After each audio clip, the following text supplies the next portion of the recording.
Welcome to Learning Unlocked. I'm your host, Britt Bingold. As an instructional specialist in Gilbert, Arizona, I'm a total nerd when it comes to classroom strategies and educational pedagogy. Educators are the key holders to unlocking learning for students.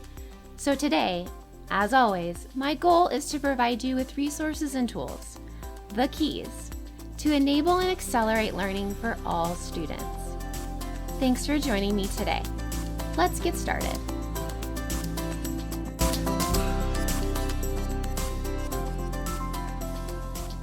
Hey key holders, welcome to today's podcast. Before we start today, I just wanted to make a quick announcement that if you're listening to this podcast as a Gilbert Public Schools employee, and I just want to let you know that you can get some PD recertification credit for listening to this podcast. So please visit our digital PD page in the Employee Hub for more information. I can't believe we're already on episode 3 of this podcast. Every single time I start it, I just get more and more excited. And I think it's just been something that has been so fun to do over this summer, especially during our quarantine that we're going through. It's nice to be able to connect with educators throughout the district about what they've done successfully in the classroom. Today we are discussing how to teach like a pirate based off of Dave Burgess's novel. And we are discussing it with a modern language teacher named Kaylie Peterson, and she teaches Spanish in some middle school in our district. And we're going to talk about how does she leverage this idea of increasing engagement the pirate way. I don't think pirates actually sound like that, but that's what my kids say. And how do we get that to work for students? How do we get that to increase their level of engagement so that they can learn, and they can learn in this way that makes them excited? So I am super excited to interview Kaylie, and I hope you guys enjoy listening to the interview. So without further ado, here is my interview with Miss Kaylie Peterson. Hey Kaylie, how you doing? Hi, I'm doing great, Britt. Are you super excited? I'm super excited. I'm really excited to be here. Okay, so today we're talking about increasing engagement the pirate way, which I'm so excited. But first, before we kind of get into that and dig into all of that, can you tell me a little bit about yourself as an educator? What are you working on now? What are your passions and that kind of thing?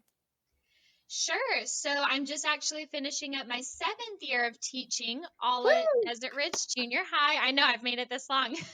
And Once you're many in. more years. Yeah, once you're in, right? I hope. Yeah. Yeah, exactly. I've taught Spanish all the years that I've taught. I recently actually just finished up my master's in administration. Oh, awesome. Congrats. Yeah, thank you so much. And then some of my hobbies outside of school are reading and puzzles, knitting, hiking, and binge watching TV shows, which I've been doing a lot of lately. Well, all of those things seem to work really well with quarantine. So it seems like...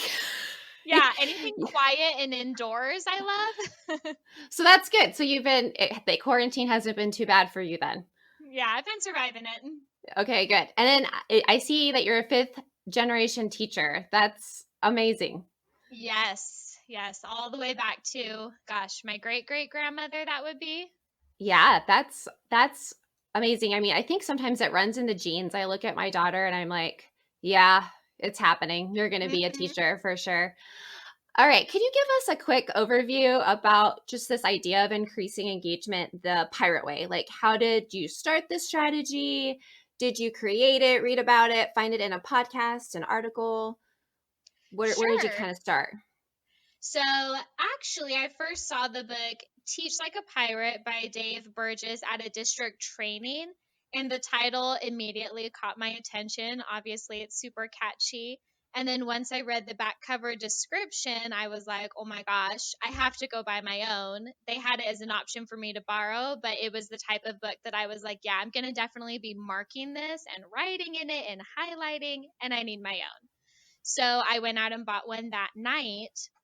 And then, yeah, just the book, to give it a quick summary, just talks about engagement strategies and how a teacher must be a pirate, and that acronym stands for having passion, being immersed in the learning, having rapport with kiddos, asking questions to stimulate the creative process, transforming your teaching, and then being enthusiastic to engage students. So, this book is kind of the last part once you've mastered content and technique. This book is the presentation of the content. And then it also, the second half of the book has a lot of hooks that teachers can use to help energize lessons and engage students. That's awesome. I honestly, okay, so I have to confess that I've never read this book, even though my boss has read it and loves it, and she talks about it all the time. So, like, I didn't even realize pirate was an acronym until you just said it. So, passion, immersion, rapport, Yep. ask, analyze, transformation, and enthusiasm. That's the pirate acronym, right? That's the pirate way. Okay, and this is basically like, and I didn't even think about this, but it's more like you've got your stuff down, like you know your priority standards, you know your skills, you know what you need to teach. And this is what you layer on to kind of get that student engagement increased in your classroom. Yes, exactly. Okay, awesome. So when you first started this, okay, so you read the book, you marked it up because you just had to. You were like, "Oh my gosh, I got to dig in." That's how I am too. I have to mark things and like write notes and stuff. But when you first started this, were there some pitfalls and challenges that you faced on early with these strategies? Oh, definitely. There were actually two that really came to mind when you asked me that. So, the first pitfall is, as I was reading, the author is super extroverted and energetic, and I tend to be more of an introvert. So, he even describes himself as like the cartwheel somersault type of teacher.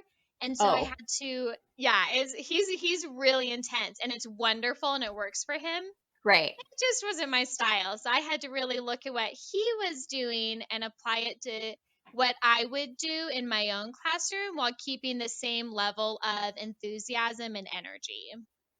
Yeah, I mean, I get that. It's so funny, even from just like what I said, what your passions were. You listed a lot of introverted passions, like reading and writing, just kind of sitting at home. I Yeah. can't, and I'm totally the opposite. I'm an extrovert. So like quarantine is literally like killing my soul.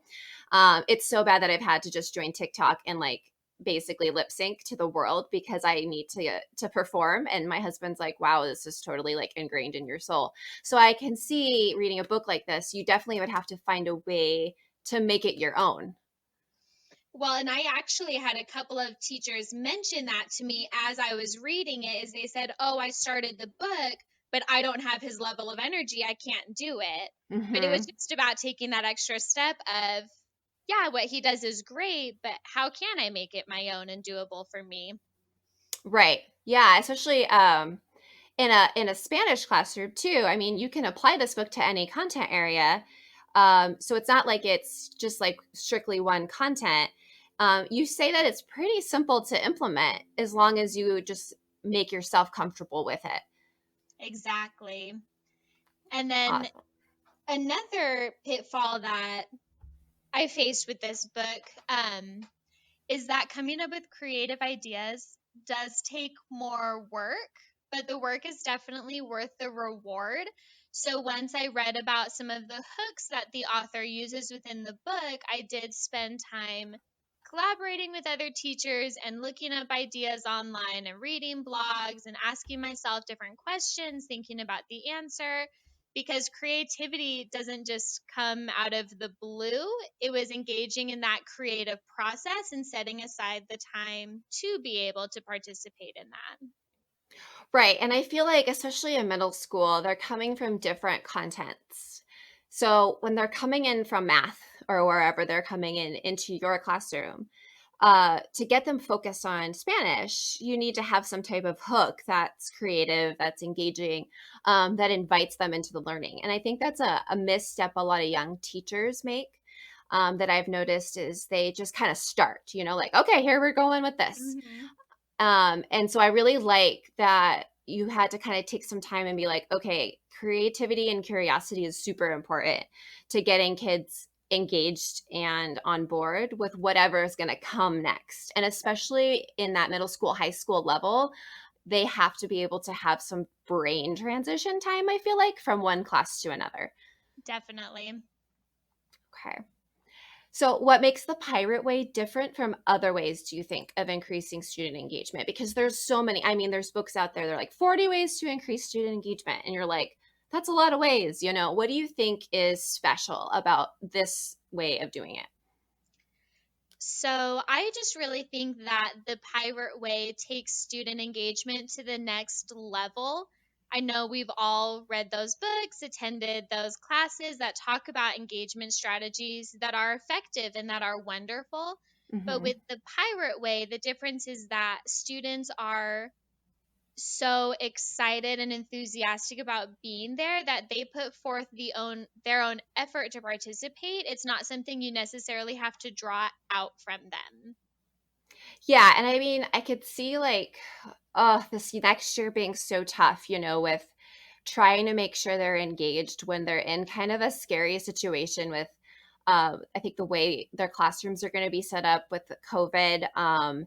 You're really going to need some strategies to get them comfortable, to get them to be able to feel like they're enthusiastic in class. Because we really did see a lot of enthusiasm go down during remote learning because that connection and that rapport just in an instant went away. So I feel like the Pirate Way can also be used with remote learning. Even I know we're supposed to go back in the fall, but I'm sure there might be some waves like where we're back and we're not. And I think this could take engagement to the next level. Like, digitally, you can still have kids participate and draw out their own enthusiasm by using these strategies. What do you think about that? Oh, absolutely. It's so important, especially right now when students have to, with the online learning, and if some sort of online learning continues next year, that they are the ones, they don't have us sitting there next to them saying, hey, this is something you need to do. Here's your calling card. It's your turn to answer. Right. They have to want to participate from within. And so some of these pirate way strategies can help with that. Yeah, I mean, just even to get them to log into a WebEx meeting or a Zoom or whatever, I mean, they have to have that passion within themselves to really want to learn. I think that's something that we've seen a lot this year is this last quarter is they really are learning because they want the grade, right? So Exactly. going forward, I think a lot of us teachers are seeing, wow, we need to use more strategies that get them to learn for learning's sake. And we need to figure out what that is and tap into that. So that's why I was excited about this pirate strategy because I thought, yes, it starts with passion. And I think that's what's important. What are those passions? Like, you need to teach Spanish. This is the class they're in. But is there a way for them to get their own individual intrinsic passion in that subject area? So, kind of walk us through your step by step process. Like, you are planning a lesson and you're like, okay, it's the Pirate Way. I want to make sure my classroom, has this vibe. I want my students to buy in. Just kind of give me like a deep dive into the strategy of how you can use it day to day in your Spanish classroom. So, just kind of going through the acronym of pirate, the first thing that I make sure I have is passion for what I'm teaching.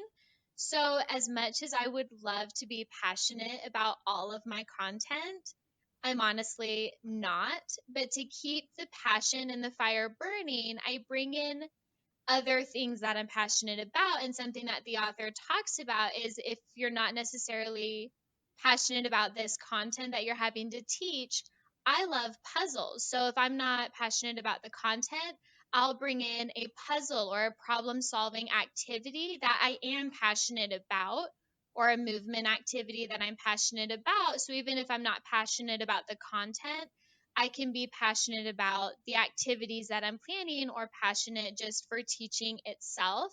And then it keeps the fire burning and the excitement going for me. So if it's something I'm kind of not super excited to teach about, that's something that I try to bring in. Totally. Yeah. All right, I'm going to get so many emails about this, but like, I don't love Shakespeare. Okay. And don't tell Miss Wendy because Oh, yeah. Woo. she's going to be so mad. But I, as an English teacher, high school English teacher, I just Shakespeare and I just didn't get along. And so I would always have to teach Romeo and Juliet. And for me to find a passion for that, I would look at how to make it relevant for students. So I would talk about like, why do teenagers rebel? Because to me that would be more relevant to them, and they were able to kind of connect with that, because really that's what those teenagers are doing. They're rebelling against their parents, and why at that age. And so we would go into like brain research and all that type of stuff of that age group. So I would still teach the content, but like you said, I would kind of move the passion into a direction that not only I liked more, but that the students would maybe see as more relevant to them. That's a perfect example. Wow. Thank you for sharing that. Yeah, don't tell I don't won't tell tell Wendy. Wendy, man. Wendy Wendy can loves for it. Shakespeare.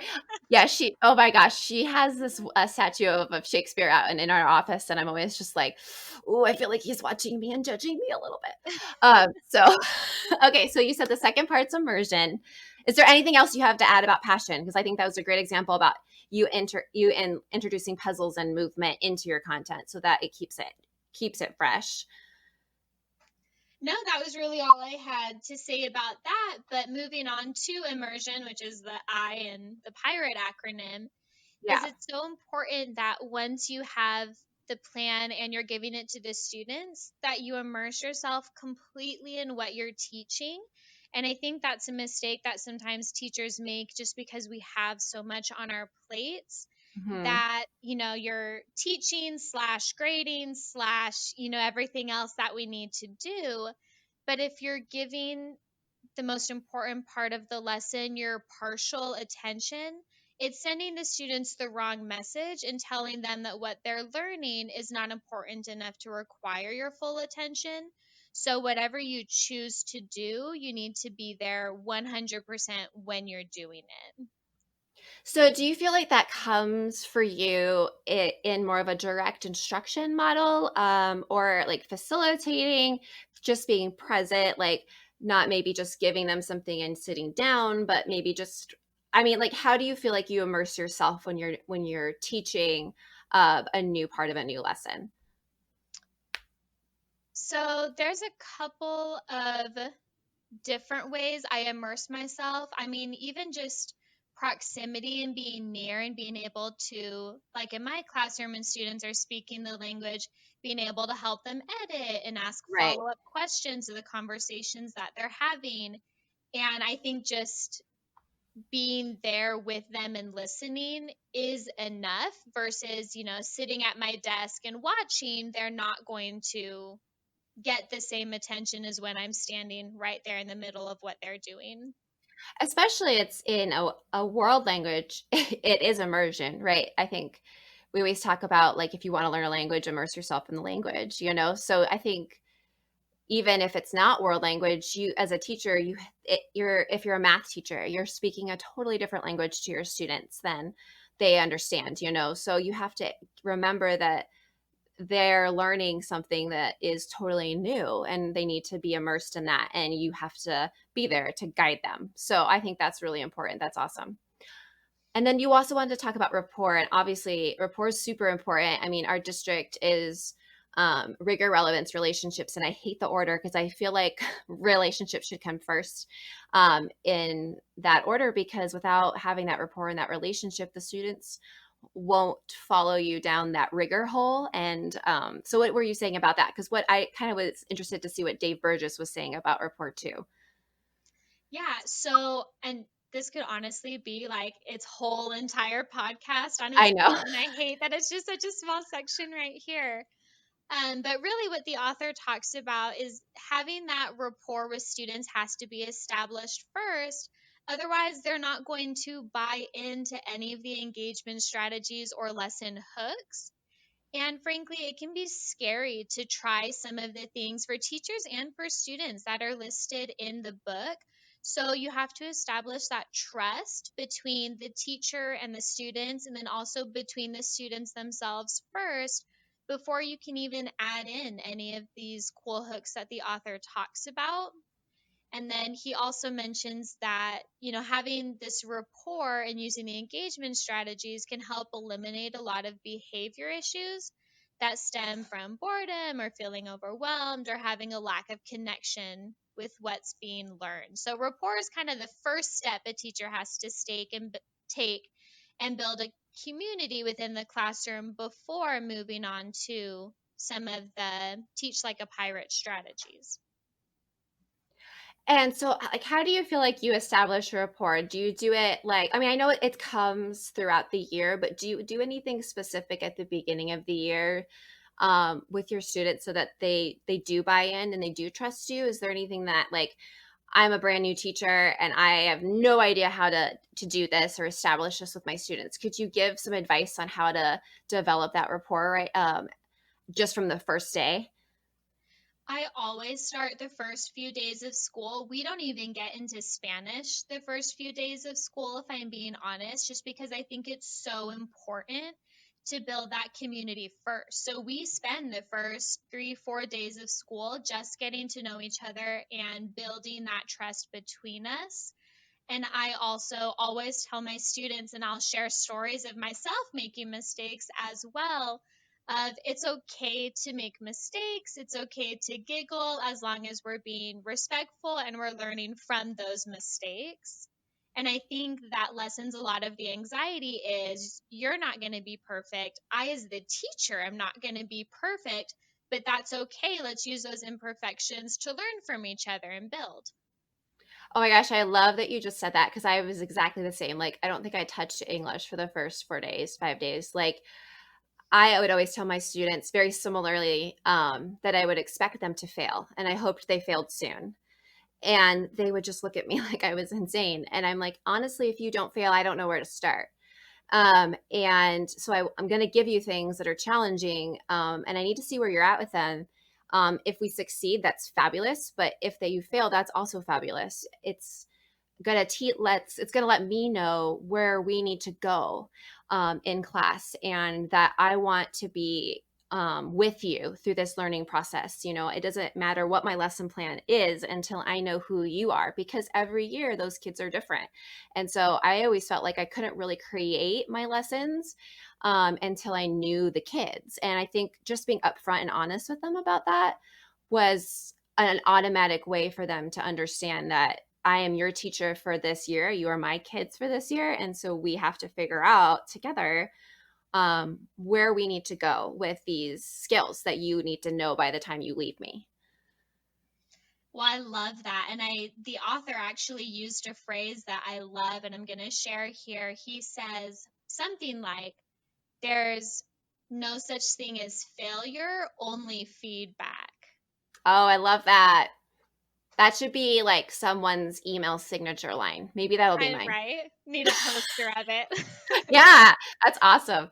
But yeah, they always looked at me like I was crazy. But I'm like, guys, if you don't, I mean, that's life. We have to fail to learn.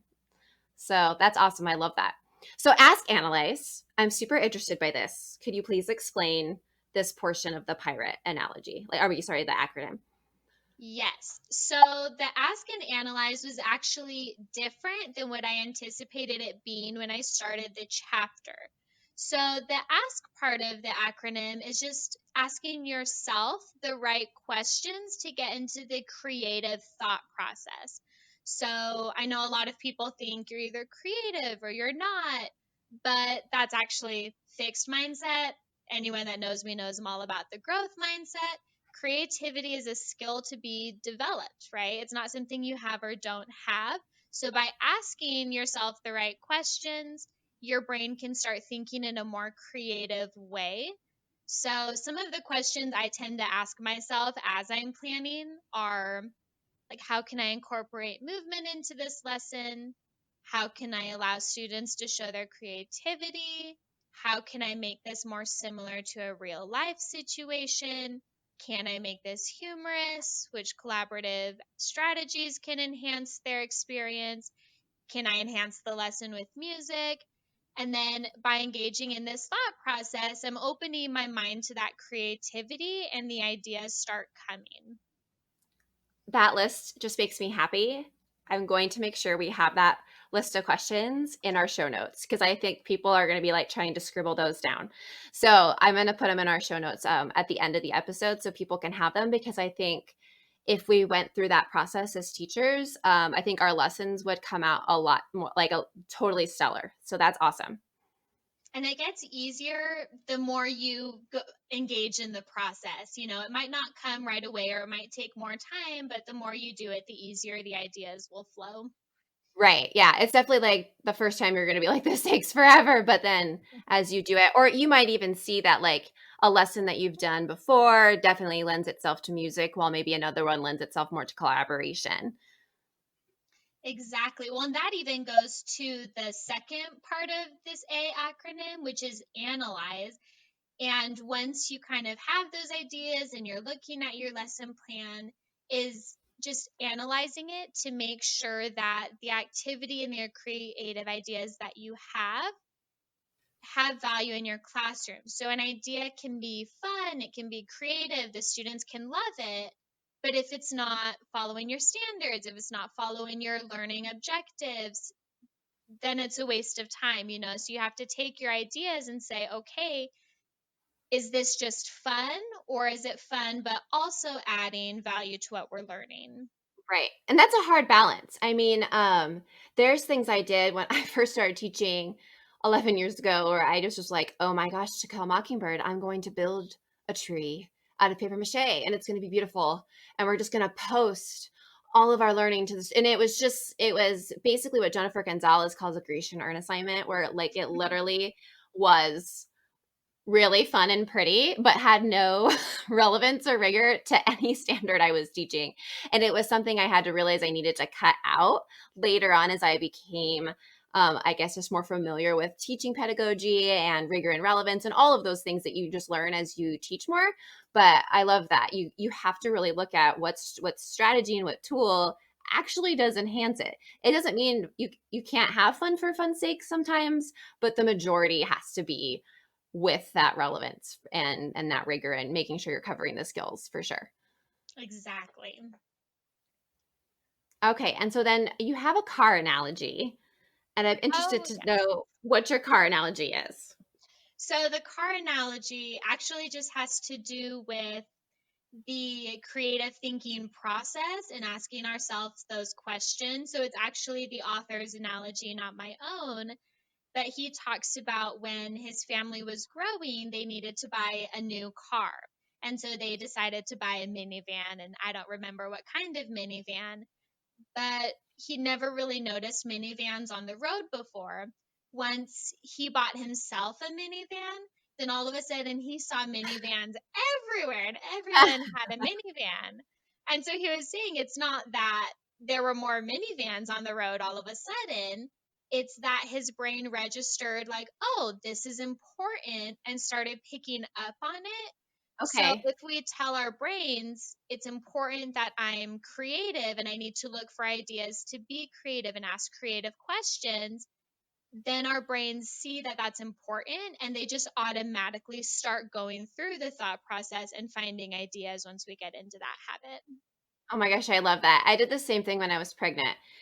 I just was like, I'm pregnant, and everyone around me I know is. It was like I just noticed all the pregnant people, and now that I'm not, like I don't notice anyone is. I think it's the same. It's just it's one of those things. So I love that if you're like in that creative process, I think a lot of teachers struggle with that too. I mean, and it's hard to like rework something that you have enjoyed doing for so long. But if they practice it more and more and more, it will become easier. And I like that a car analogy. Like you'll see it more in your mind if it is something that's kind of at the forefront of your mind. So transform. How do we transform our lessons, Kaylee? Because it's going to have to happen, especially now. Yes, definitely. So, just the main thing he talks about with transforming your lessons is just including real life situations that helps create buy-in and connection with students if they see what they're learning is relevant to the real world. So just as much as you can, transform your lessons to include those real life situations. The author also talks about visualizing your ideal classroom while looking at the reality of your classroom and then taking the Mm-hmm. steps to transform until you reach that ideal classroom setting. Yeah, and I think with like desks being having to be maybe far apart from each other, I mean, I think we're going to really have to transform maybe, where we teach. Maybe it needs to become like the Globe Theater or something where we're teaching in the middle so students can be more spread out. I don't, I have absolutely no answer for what's about to happen, but I think you're right. We have to adapt to the real world. This is a real world situation that these kids are living in. I think if we glaze over it, that rapport won't be there. And I think if teachers look at their classroom when they go back in the fall with whatever regulations that are going to happen, and know that it's okay to be upset about it, but know also that it's a great opportunity to transform um, their whole classroom into something new, that it might be an opportunity for them to grow as a teacher. And this is part of increasing engagement anyways. The students might walk in and be like, wow, this teacher really did a good job at this. I'm buying in, you know? Yes, exactly. Well, and I always say if we're not willing to change, we're not willing to learn, we're doing a disservice to our students because even if we've been doing something and it's been working, there's always something you can add or change or edit to just continuously be improving and transforming yourself, your students, and your classroom. Yeah, because I mean, each year your kids are different, right? And they need different things from you. So for sure. Okay. And the last one is enthusiasm. Yes. So the main thing about enthusiasm that I loved is that it can be faked. And because I don't feel it every day, but some Oh, well, days, no. I fake it until I feel it. And that's what the author says is you have to stand confidently and speak loudly. And eventually what your body does, even if you're having to fake it, the the brain will follow, right? So if you don't have the Yes. enthusiasm right away, still move your body as if, and then your brain will start to feel that enthusiasm. Oh my gosh. I think, shoot, that's like one of the first things I'm going to tell our new teachers this next year because I feel like they get so nervous, and they're like, oh, I can't fake it. They'll see right through me. And I'm like, you stand confidently, you speak loudly, and you just do it, and it'll happen. I mean, because I'm an extrovert and a coach, I think I coached before I taught, I had that presence. That wasn't really an issue for me. What was an issue for me was when I would walk in after having a really bad evening, or I remember the first day of school in 2013, the day before my husband was diagnosed with thyroid cancer. And then I had to go and teach the very next day was the first day of school. And I did not feel like it. Like I mean, it was the first day of school. Like I had to bring it. And I think that's where I had to fake it. And you know what? It actually was able to just get me out of that funk I was in and realize these students need me and they need me to be who I actually am all the time. And I was transparent with them about like what was going on in my life, and I was vulnerable, and I said, but you know what, guys, like it's still going to be a great year and I'm here for you. And luckily my husband recovered and everything was fine. But I think there's times even seasoned teachers are going to have days where they just don't. I mean, I'm sure you've had days where you're like, I just don't want to do this today. Um, Absolutely. I get jealous sometimes. My husband gets to go to a cubicle and like not talk to anyone. I'm like, that doesn't happen when you're a teacher. Like you have to, like there's You have to people, be on. yeah, and there's people like waiting for you. It's not like you can be late from lunch, you know. So I think you're totally right. Enthusiasm there. Fake it until you make it, and you will make it because your body, like you said, will just start to do it naturally. That's awesome.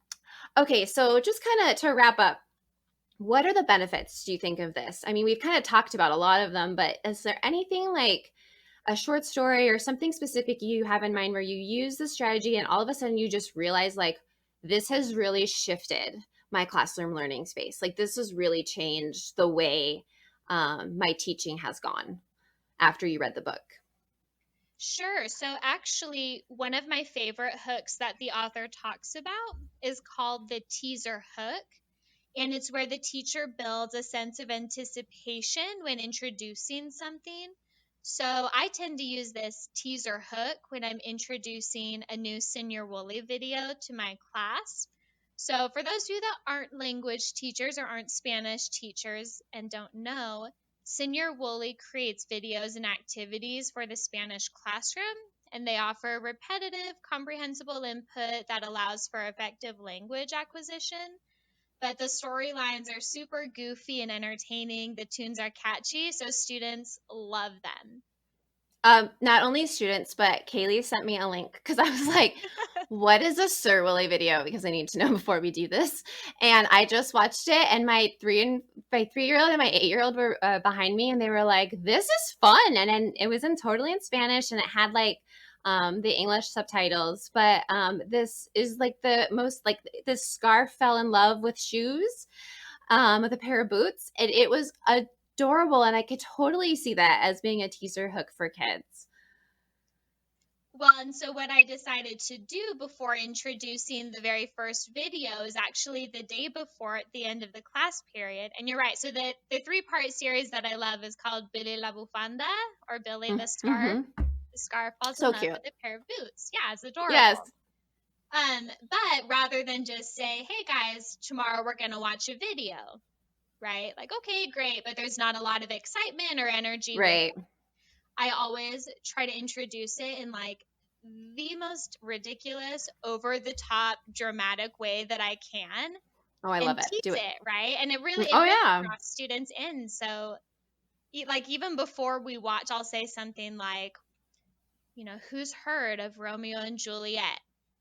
They raise their hands. Okay, who's heard of Shrek and Fiona, Beauty and the Beast? Well, get ready, because tomorrow we're watching the most epic love story of your generation. And of course, their eyes get all big right here. Yeah. They're like, oh, is it Taylor Swift and Jonas Brothers? Whatever the Jonas Brothers. Right? Exactly. Yeah. Yeah. Yeah. So then, I just keep teasing. It blows all other love stories out of the water. Will you leave class heartbroken? Probably. Is there hope for true love? We'll find out.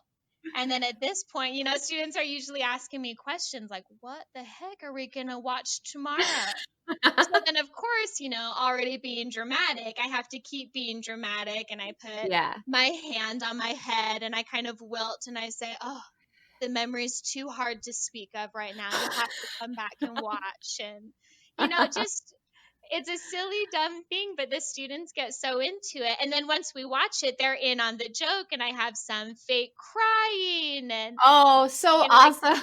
they can't wait to watch the next video. Yeah. So it really just makes it fun. And it Oh wasn't my gosh. hard to do. I just had to change Love the it. way I talked about it.